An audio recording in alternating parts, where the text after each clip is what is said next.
News जन संदेश हम दिखाते हैं आपके क्षेत्र की खबरों को सबसे पहले। तो अपने क्षेत्र की खबरों को सबसे पहले देखने के लिए चैनल को सब्सक्राइब करें। आप देख रहे हैं न्यूज जन संदेश, आपकी आवाज हम। बुलंदशहर खुर्जा परम डेयरी लिमिटेड में पहुंचे उत्तर प्रदेश शासन के मुख्य सचिव मनोज कुमार सिंह। तमाम विभागों के अधिकारी मीटिंग में मौजूद हैं। अधिकारियों के साथ हुई समीक्षा बैठक।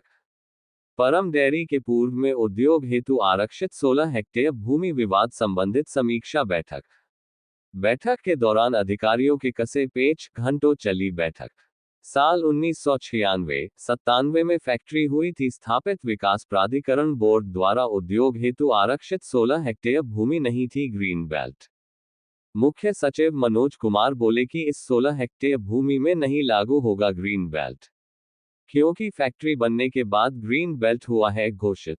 उसके बाद फैक्ट्री का कई बार प्राधिकरण द्वारा हो चुका है नक्शा पास। अब एनजीटी के आदेश के बाद ग्रीन बेल्ट को लेकर 11,000 वर्ग मीटर भूमि विवाद शुरू। मुख्य सचिव मनोज कुमार ने कहा कि इधर उधर रहेगी ग्रीन बेल्ट, फैक्ट्री अपनी जगह स्थापित रहेगी। लघु उद्योग सुचारू रूप से चालू रखने के लिए दिया 97 में आदेश। किसी और नाम से यहाँ पर पहले एस्टेब्लिश हुई, बाद में इनका नाम चेंज हुआ है। लेकिन जो पूरी कहानी है वो ये है कि 95 में सुप्रीम कोर्ट ने ऑर्डर किया कि दिल्ली से पॉल्यूटिंग इंडस्ट्रीज को बाहर जाना है। तो दिल्ली से पॉल्यूटिंग इंडस्ट्रीज बाहर आई, उनमें से एक ये इंडस्ट्री थी जो यहाँ लोकेट हुई। तो यहाँ के 16 हेक्टेयर एरिया को एनसीआर प्लानिंग बोर्ड जो था उसने ये कहा कि ये इंडस्ट्रियल यूज़ में रहेगी और इसकी 16 हेक्टेयर को as a industry earmark किया उन्होंने।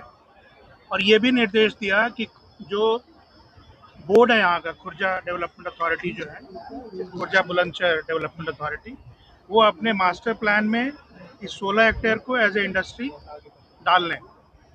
और इस 16 हेक्टेयर को इंडस्ट्री के रूप में जोड़ने के फलस्वरूप अगर उनके मास्टर प्लान का टोटल इंडस्ट्रियल एरिया बढ़ जा रहा है तो कहीं और 16 हेक्टेयर एरिया को निकाल दें। ये उनका स्पष्ट निर्देश थे। लेकिन इसके बावजूद भी खुर्जा बुलंदशहर डेवलपमेंट अथॉरिटी ने ऐसा नहीं किया। उन्होंने अपना मास्टर प्लान में नहीं किया। लेकिन इनकी जो ये इंडस्ट्री बनी हुई है, इसका नक्शा 97-98 में पास हुआ, फिर 2000 में भी पास हुआ था, 2-3 बार पास हुआ, 2013 में भी पास हुआ था। तो अभी इन सब की बात सुनने के बाद आज की बैठक में डीएम साहब आए, वीसीपी, एनसीआर प्लानिंग बोर्ड के भी लोग थे। अब उनका कहना है कि हमने 60 मीटर पे ग्रीन बेल्ट कर दिया है, हाईवे से 60 मीटर पे ग्रीन बेल्ट कर दिया है। लेकिन ये सारा ग्रीन बेल्ट करना ना करना, ये सारी बातें 97-98 के बाद की हैं। तो 97-98 में जब ये 16 हेक्टेयर इंडस्ट्रियल एरिया है तो ये इंडस्ट्रियल एरिया रहेगा और इसके दाएं बाएं जहां उनको ग्रीन करना है वो ग्रीन कर सकते हैं। तो ये कंक्लूजन दिया गया, ये निष्कर्ष दिया गया कि ये इंडस्ट्री ठीक अपनी जगह पर बनी है और सुचारू रूप से चलेगी, किसी को कोई दिक्कत इसमें नहीं होना चाहिए।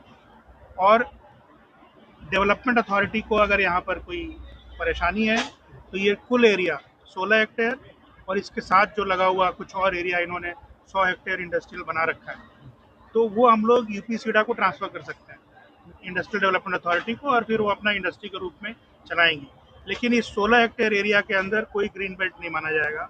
जो भी ग्रीन बेल्ट है उसके आगे पीछे इनको करना है, इसके हिसाब से इनको मास्टर प्लान चेंज करना है या रीजनल प्लान चेंज करना है। जो भी चेंज करना है वो चेंज करें, क्योंकि ये सारी चीज़ें इंडस्ट्री बनने के बाद आई हैं।